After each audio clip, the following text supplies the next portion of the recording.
Alhamdulillah, wassalatu wassalamu ala rasulillah Muhammad ibn Abdullah wa ala alihi wa ashabihi wa man tabi'ahu bi ihsanim yawmina hadha ila yaumil akhirah, amma ba'du.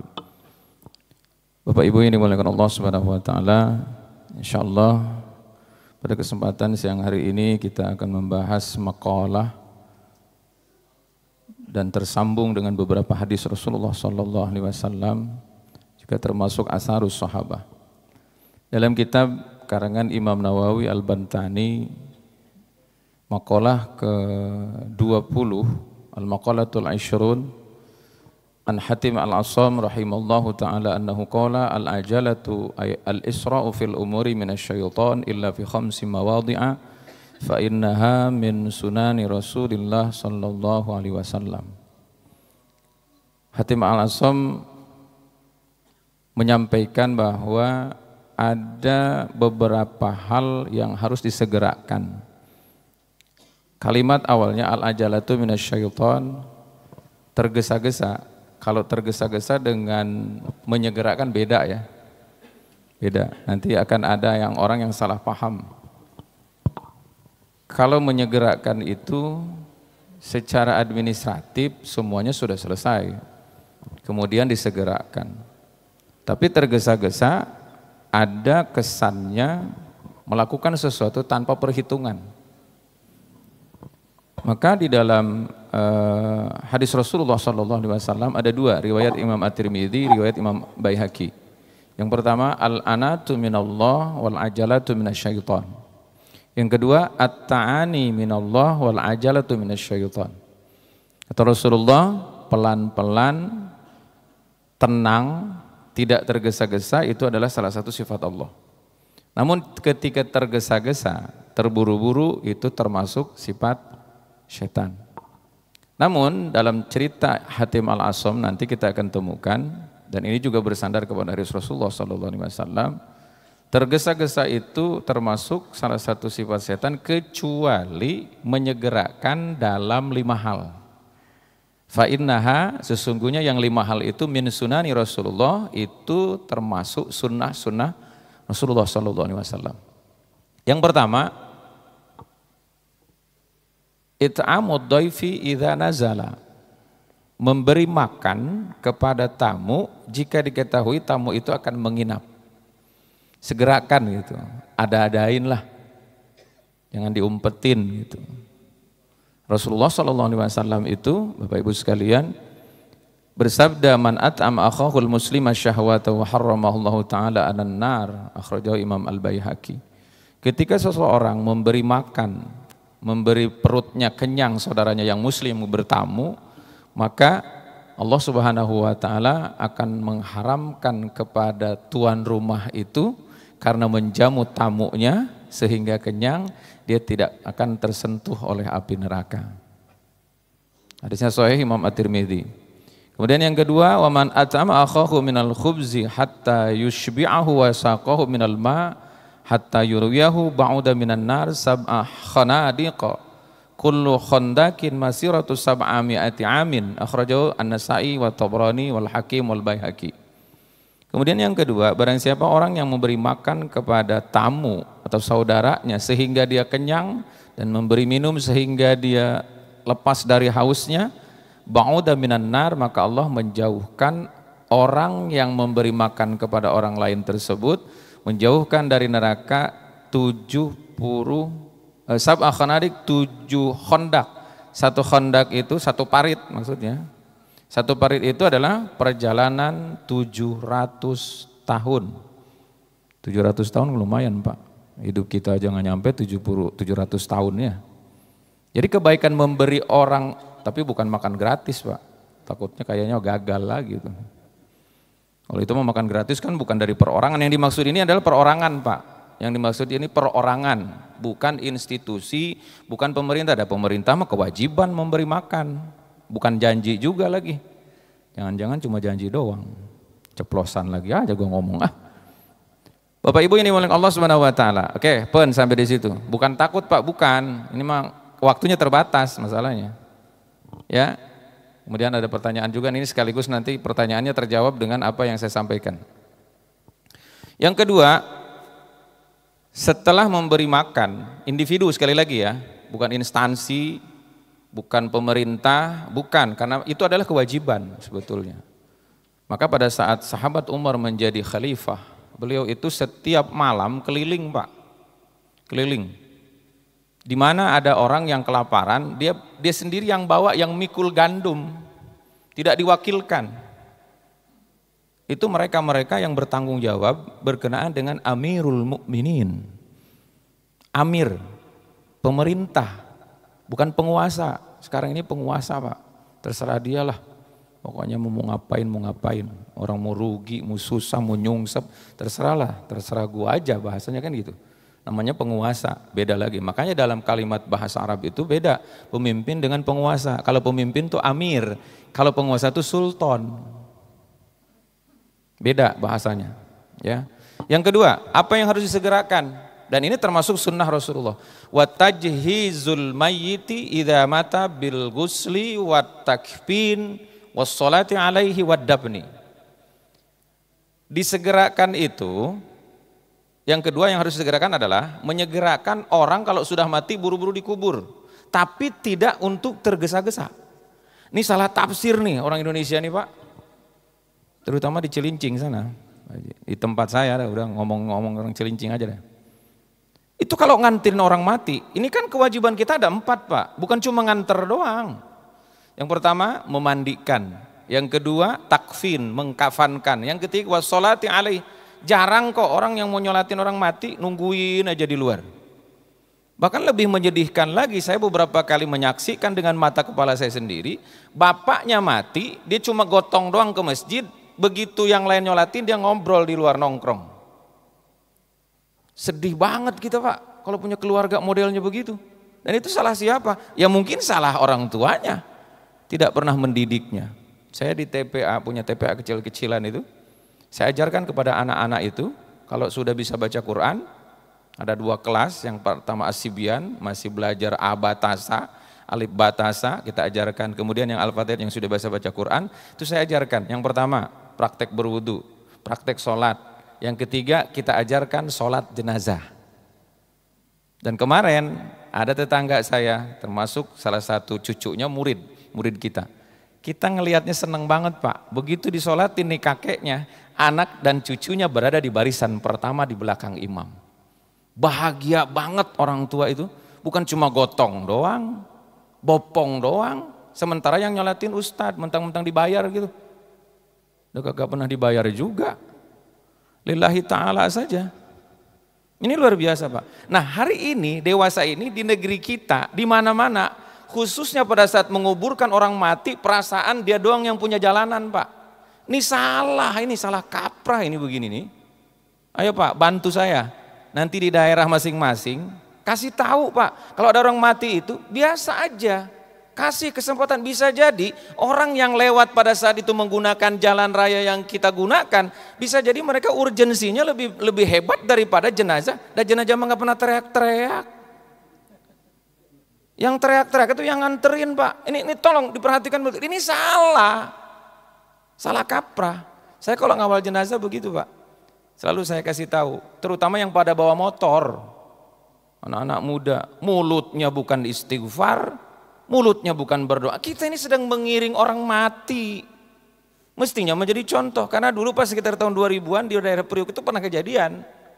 Karena dia ngebut, nyetop kontainer mendadak, belok ke kanan sekaligus, sementara kendaraan kan gak bisa ngerem sekaligus, akhirnya kelindes. Nganterin orang mati, dia mati juga. Ini bukan cerita bohong Pak. Bahkan di sekitar tahun 2010, saya pulang ngajar kuliah duha waktu itu, di daerah Priuk, saya kebetulan kan tinggal di daerah Cilincing. Jadi dari Priuk itu saya jalan naik motor, di depannya ada yang iring-iringan. Sorry Bu, iring-iringannya di belakang. Di depannya ada yang ngawal biasa lah gitu tuh, yang pakai motor, pakai bendera kuning tuh. Bingung juga kita kenapa benderanya bendera kuning. Padahal orang mati harusnya benderanya putih Pak. Ternyata di depan ini sudah dipalang-palangin Pak. Pas begitu dekat lampu merah, nggak boleh orang lewat. Kemudian di belakang ini, kebetulan pas di depan saya, di belakangnya mereka ada kontainer Pak. Dari yang sebelah kanan disuruh minggir ke kiri. Dari kiri disuruh minggir sama temennya ke kanan, akhirnya supir bingung berhenti di tengah-tengah. Begitu berhenti, nih yang dari belakang tahu apa masalahnya, ditarik tuh supir digebukin. La ilaha illallah. Ini maksudnya apa? Mentang-mentang orang mati kudu buru dikuburin gitu loh. Ya enggak begitu juga, keles. Kata anak-anak sekarang mah ya Pak. Biar kagak tegang aja Pak, biasanya kalau ngebahas orang mati mah takut kita ya. Padahal kita juga bakal mati juga. Menyegerakan orang mati itu idza mata wa tajhizul mayyiti idza mata. Kalau sudah dipastikan memang orang ini mati, maka segerakan, mandikan, kafankan, sholatkan, baru yang terakhir dikuburkan. Artinya prosesinya memang harus seperti itu, tapi tidak untuk tergesa-gesa. Ada juga memang aturan menurut saya sih kurang nggak adil Pak, nggak adil. Kalau ada di kita kan di negeri kita nih khususnya nih, saya bukan ngeritik aturan bukan, maksudnya sih bagus juga tapi kayaknya sih kurang tepat.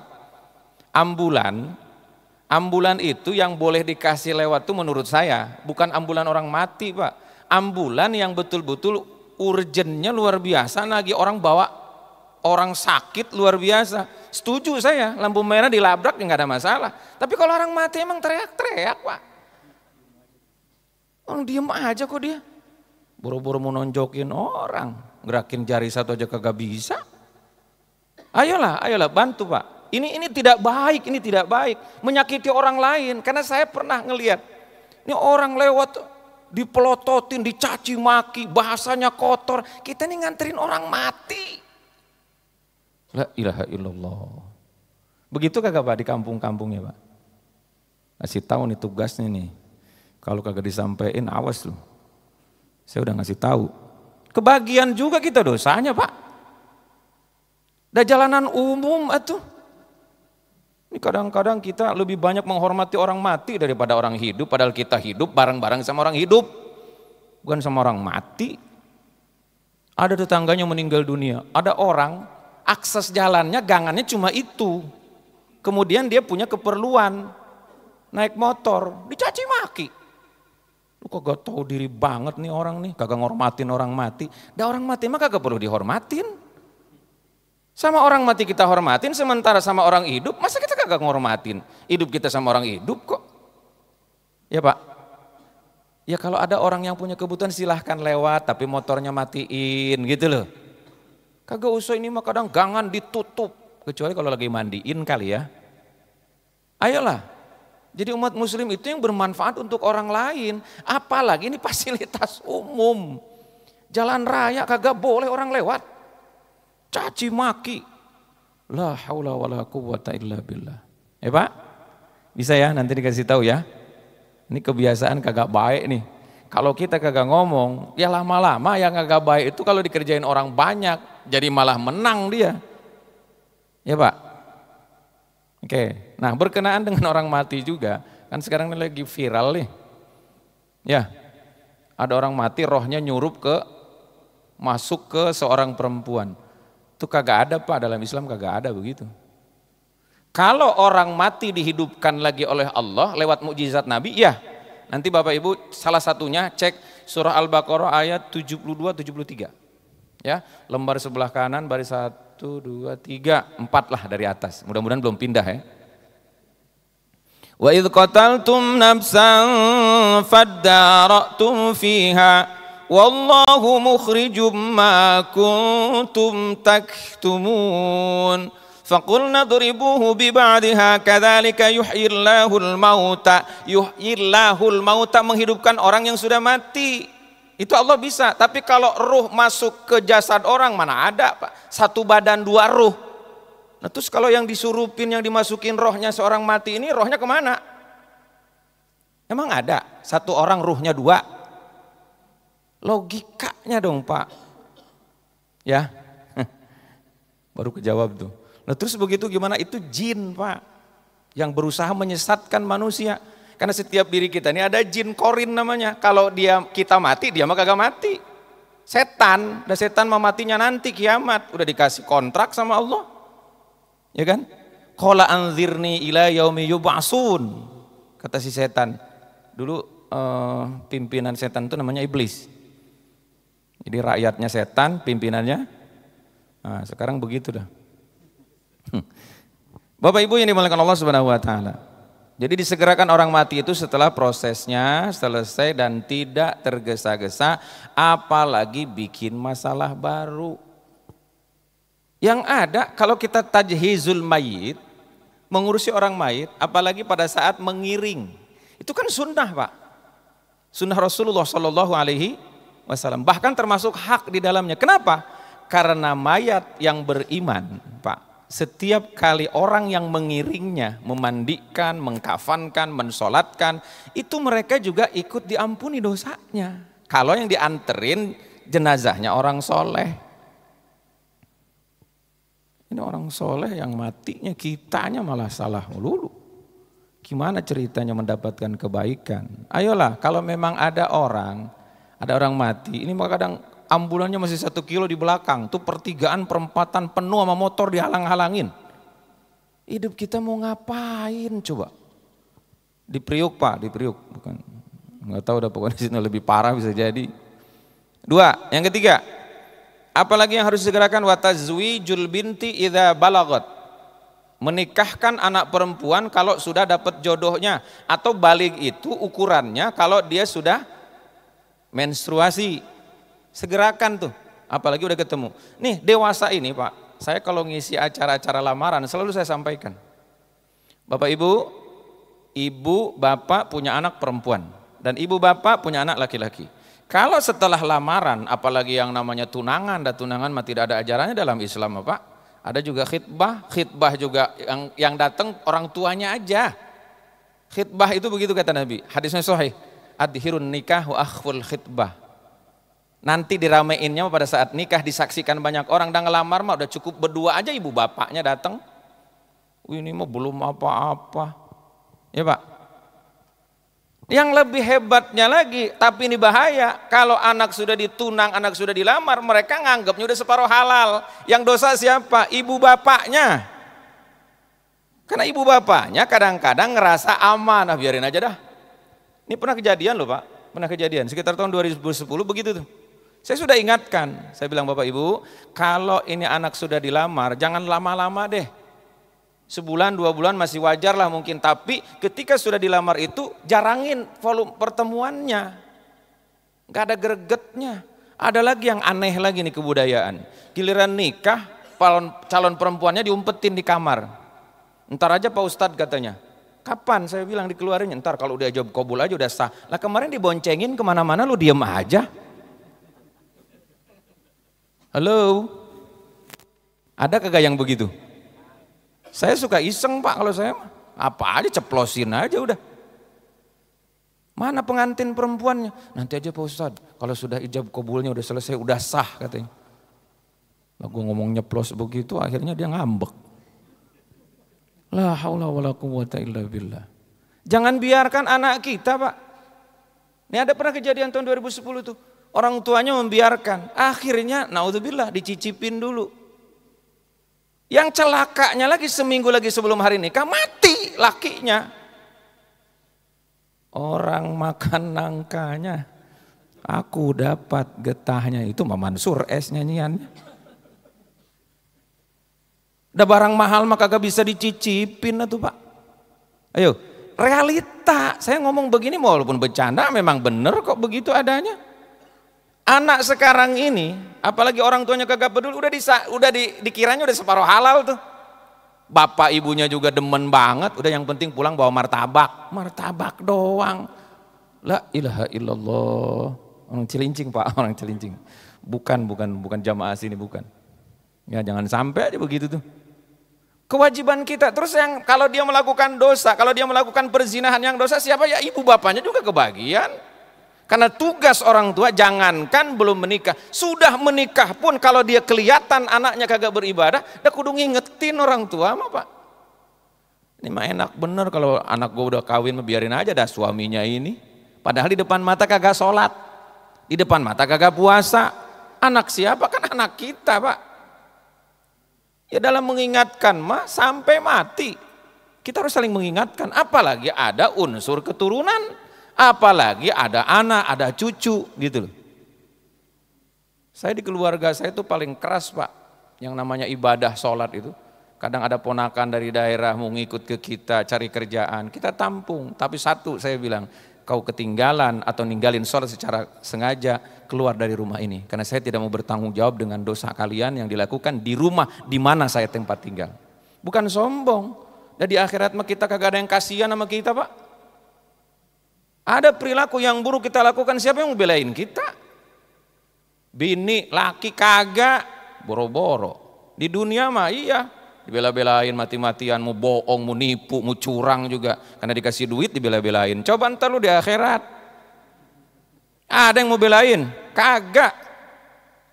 Falyawma la tudlamu nafsun syai'a wala tujzauna illa ma kuntum ta'malun. Semua kita masing-masing bertanggung jawab dengan amal sendiri Pak. Nanti Anda tagih sama orang, gara-gara lu sih gue jadi begini. Kagak ada begitu Pak. Likullin dhi'fun. Semua kita di hadapan Allah akan menerima lipat ganda pahala, lipat ganda keburukan, apa saja yang kita kerjakan, walaupun kita ikut-ikutan. Setan aja begitu kok. Kagak bertanggung jawab di hadapan Allah. Kita diajakin. Dan setan mah kerjaannya ngajakin karena keburukan aja. Semua kagak ada yang baik. Mana ada Pak. Setan ngajakin baik ada. Kalaupun ada yang baik itu jebakan. Kayak Barsiso dulu tuh. Ceritanya kalau ceritain panjangan. Udah jam 1 kurang 15 menit. Ini harusnya sih udahan. Tapi kalau ditambahin lemburan mah apa sih? Enggak bercanda Pak, bercanda. Wa tazwijul binti ila balagat. Menyegerakan menikahkan anak perempuan bila sudah. Jadi kalau sudah dilamar enggak usah lama-lama. Enggak usah lama-lama. Kalaupun memang ada apa namanya? Ada halangan, maka betul-betul distreng anaknya, jangan sampai ketemuan gitu loh. Ini mah prawedding segala macam. Prawedding syariah, mana ada prawedding syariah? Ada-ada aja, kata orang Sunda mah aya-aya wae. Pikeseleun. Ya Pak, ayolah giliran mau nikah diumpetin lah prawedding, plotat, plotot, peluk-peluk. Naudzubillah dicicipin dulu. Ya Pak, udah kalau anak jangan terlalu banyak persyaratan. Udahlah nanti ini, kalau ini udah. Nah kemarin 2 bulan yang lalu saya menghadiri acara lamaran, kebetulan calon suaminya ini kerjanya kontrak. Terus saya tanya keluarganya, Bu kapan nikahnya? Kayaknya sih ini mbak setahun 2 tahunan Ustadz, nunggu perpanjang kontrak aja. Rezeki itu bukan dari kerjaan. In kuntum fuqara yughnihimullah. Itu janji Allah dalam surah An-Nisa. Kalau kita hidup susah, nikah itu nanti rezekinya justru bertambah. Yang penting kita mau usaha. Dan Allah mah semuanya memberikan rizki kepada setiap manusia. Enggak ada manusia hidup itu kagak dikasih rizki sama Allah. Kitanya aja kadang-kadang kagak nerima. Akhirnya karena kurang ngambil punya orang, korupsi akhirnya gitu loh. Dan pada dasarnya rizki mah cukup Pak buat kita. Enggak ada yang kurang. Allah tidak menciptakan kemiskinan. Wa aghna wa aqna. Dialah yang memberikan kekayaan dan kecukupan. Fakir itu kadang kitanya kagak terima. Dan sifat fakir itu bukan orang yang gak punya harta saja. Koruptor itu fakir. Tahu? Jadi ngomong kenceng begini, kesel habisnya.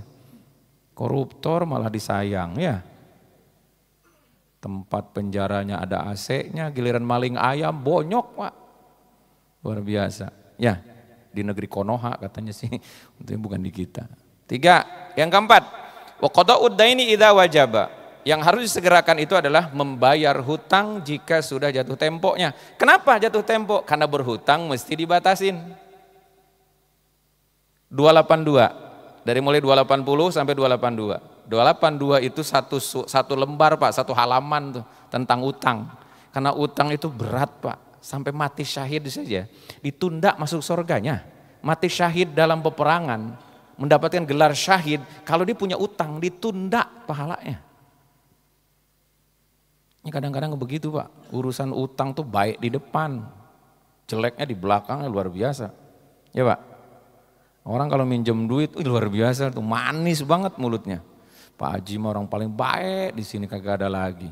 Giliran ditagih, janjinya sebulan. Nih kadang-kadang kita salah kaprah gini, minjem dah sebulan, bulan depan gue balikin. Itu nggak bisa begitu tuh, karena bulan depan tuh tanggalnya banyak, ya kan? Bisa aja begitu ditagih tanggal 5, mana bayar utang? Ya belum tanggal 31. Makanya mesti ditulis, ya ayyuhalladzina amanu idza tadayantum bidainin ila ajalim musamman faktubuh. Dicatat. Itu loh. Bulan depan gue bayar. Bulan depan tanggal berapa lu?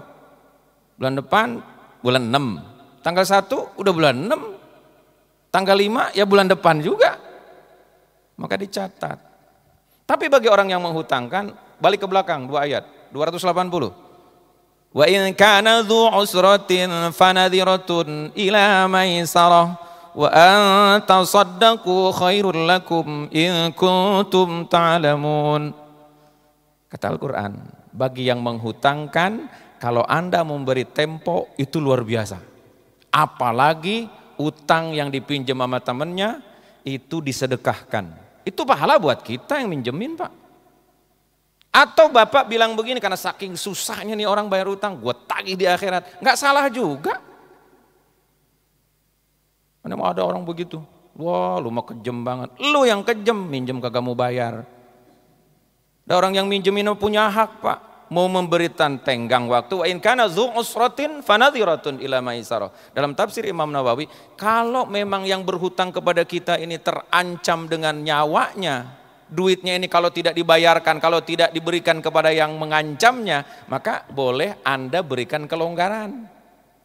Ya sudah Pak, bulan ini saya kasih tenggang waktu lagi 1 bulan ke depan. Di tanggal sekian Bapak bayar. Tapi jangan dijadikan alasan. Karena sesungguhnya hutang kepada siapapun, kalau tidak diikhlaskan, kalau tidak disedekahkan oleh orang-orang yang menghutangkan, maka akan ditagih orang yang punya hutang. Walaupun di dunia orangnya baik banget. Dan di akhirat mah semua bukan orang baik Pak, bukan. Orang butuh semua. Kita ini butuh Pak. Hari ini di dunia kita cuek aja sama ibadah, sama sholat. Dan di akhirat mah butuh. Butuh Pak, butuh. Kita ini semua butuh. Dan kita tidak bisa ngurusi orang lain karena kita membutuhkan untuk diri sendiri. Nggak ada lagi yang peduli sama orang lain. Nggak ada orang tua memperhatikan anaknya. Nggak ada anaknya mengangkat ibu bapaknya, nggak ada. Semua bertanggung jawab masing-masing. Faman ya'mal mithqala dzarratin khairan yarah wa may ya'mal mithqala dzarratin syarran yarah. Terakhir, wat taubatu minadz-dzanbi idza farata. Yang harus disegerakan adalah bertaubat, jangan ditunda-tunda. Ketika kita melakukan dosa karena bersalah, idza farata, kita berlebihan, menyimpang, dan kita mah pasti punya dosa Pak. Siapa orang yang hidup di dunia nggak punya dosa? Makanya dalam hadis yang lain, sesungguhnya Abdullah ibnu Umar pernah bilang, saya sering melihat Rasulullah SAW dalam satu majlis beristighfar nggak kurang dari 100 kali. Nabi Pak, Nabi setiap kali satu majlis, bukan satu hari. Majlis itu duduk begini nih, kayak kita nih, duduk di majlis ini, di tempat mencari ilmu itu namanya majlis. Ya majlis itu kan macam-macam lah, ya. Pada saat beliau duduk dalam satu pertemuan, kata Abdullah ibnu Umar, saya mendengar Rasulullah itu tidak kurang 100 kali baca Astaghfirullahaladzim wa atubu ilaik, astaghfirullahaladzim wa atubu ilaik. Rasul yang sudah dijamin masuk surga apa masih istighfar lah, kita kagak tahu diri bener. Dosa banyak, ya. Ya Pak, banyak dosa kagak? Susah bener bilang banyak. Nggak mendingan ngaku kita banyak dosa Pak, daripada ngaku kita jadi orang bener, ternyata banyak salahnya. Dan kita nanti di akhirat kita bertanggung jawab masing-masing Pak. Anda hari ini ngaku orang hebat juga kalau di akhirat mah ada semua yang menyaksikan nih, bukan yang lain Pak. Tapi ketika kita bertaubat, dalam kitab Muqasyyafatul Qulub, Imam Al-Ghazali bercerita dengan hadis Rasulullah SAW, setiap manusia yang bertaubat, at-taibu minadz-dzanbi kaman la dzanbalah. Setiap orang yang bertaubat dari dosa itu seperti tidak punya dosa. Kenapa? Karena dibikin lupa sama Allah semua. anggota tubuh kita dibikin lupa, tangan kita dibikin lupa, bumi yang kita pijak dibikin lupa, bahkan malaikat al-hafadhah yang menuliskan amal kita kalau kita bertaubat itu lupa tuh dengan amal buruk kita. Fala yashhaduna alaihi minal khalqi, sehingga kata Imam Al-Ghazali bereferensi hadis Rasulullah SAW, sehingga manusia yang bertaubat itu tak ada satupun yang bisa menyaksikan amal buruknya makhluk yang manapun. Kita kan Pak, hidup ini disaksikan. Coba baca surah 36 ayat 12. Inna nahnu nuhyil mauta wa naktubu ma qaddamu wa asarahum wa kulla syai'in ahsaynahu fi imamim. Tahu lah surat Yasin. Kalau yang nontonnya berhenti semua tuh Yasin tuh begitu Pak. Fi imamim mubin. Inna nahnu nuhyil mauta wa naktubu ma qaddamu wa atharahum wa kulla syai'in ahsaynahu fi imamim mubin. Sehingga masih di surat yang sama, al yauma nakhtimu ala afwahihim wa tukallimuna aydihim wa tashhadu arjuluhum bima kanu yaksibun. Nah, kalau bertaubat semua dihapus sama Allah. Maka kata Nabi, at-taib minadz-dzanbi kaman la dzanbala. Istighfar ya Pak, kita sama-sama bertaubat kepada Allah. Ya, jadi ini sekaligus nih yang ada pertanyaan ini, Muslim atau Islam nggak perlu percaya dengan kejadian seperti itu. Kalau orang mati dihidupkan kembali untuk membuktikan satu kasus, itu pernah terjadi di zaman Nabi Musa. Al-Baqarah ayat 72-73, tadi yang sudah saya bacakan. Ya, lain kali saya jelasin. Bapak Ibu ini dimuliakan Allah Subhanahu wa taala. Semua makhluk pasti mati dan tidak mungkin kembali lagi. Kalau sudah nyawa lepas dari tubuh, tidak ada madarat dan manfaat untuk orang yang hidup, nggak ada. Yang dapat nikmat, ruhnya diangkat ke tempat namanya Illiyin. Orang-orang berdosa maka ditempatkan namanya fi sijjin. Semua itu adalah sebagai balasan kepada orang-orang yang melakukan dosa. Orang yang mati nggak bisa gangguin orang hidup, apalagi memberi petunjuk, nggak ada. Itu namanya jin. Jadi gini Pak, saya dulu jadi ingat, saya waktu di pesantren, kata guru saya, ada setan pensiun Pak. Kayak begitu tuh setan pensiun tuh. Jadi orang yang mati, nih setannya kan kagak mati. Dia muncul nih, kadang lewat ke kuburan, ntar katanya muncul ada babi, nih orang matinya, mati nyupang, disiksa dulu karena jadi monyet. Mana ada orang mati jadi monyet Pak. Mana ada orang mati jadi babi, enak bener tuh. Apalagi nakut-nakutin orang, dia sendiri juga lagi ripuh, kata orang Sunda mah. Di sononya juga yang dapat nikmat mah boro-boro mau ingat sama kita. Pak, orang yang dapat nikmat di alam kubur, num kanaumil arsh, kata Nabi. Kalau orang yang soleh masuk ke alam kubur, bukan kuburan, alam kubur. Karena kuburan belum tentu semua orang mati di kubur. Alam kubur, tapi orang yang mati semuanya siapapun kita pasti masuk ke alam kubur. Mau dibakar kayak mau diapain pasti masuk ke alam kubur. Karena kita cuma dipindah-pindahin Pak.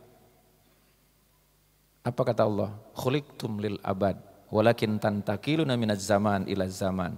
Aku ciptakan kalian untuk yang abadi, hanya saja prosesnya pindah tempat dari satu tempat ke tempat yang lain.